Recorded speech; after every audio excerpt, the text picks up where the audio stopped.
Lakad papuntang Pampanga ngayong araw ang Team Una ni na Vice President Jejomar Binay. May motorcade, burro fight at mini rally sa ilang lugar sa Angeles City ang nakatakdang aktibidad ng Una sa naturang lugar. Para sa detalye, balitaan mo kami, Haji Caaminio. Magpatutsada sa nakaraang administrasyon, mas pagtutuunan umano ng pansin ng United Nationalist Alliance o UNA ang pagtalakay sa mas mahalagang kanilang kampanya. Nakatakdang magsagawa ng kampanya ang Una sa baluarte ng dating Pangulo at ngayon Pampanga Representative Gloria Macapagal Arroyo.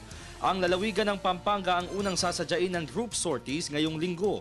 Nakatakdang magsagawa ng motorcade ang Team Una sa Angeles City kung saan pasisinayaan ng motorcade, boodle fight at mini rally sa Angeles City Public Market.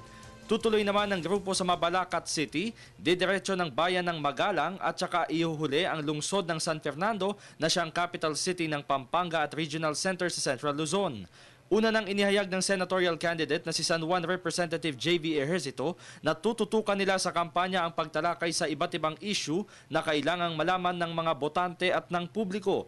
Gayunman, naniniwala naman siyang dapat pa din itong sampahan ng kaso kabilang ang mga sangkot sa mga maanumalyang gawain ng Administrasyong Arroyo noon. Samantala, hindi pa naman matiyak ng Team Una kung makakasama ba bukas ang tinagurian nilang Three Kings na sina dating Pangulong Joseph Estrada, Senate President Juan Ponce Enrile at Vice President Jejomar Binay.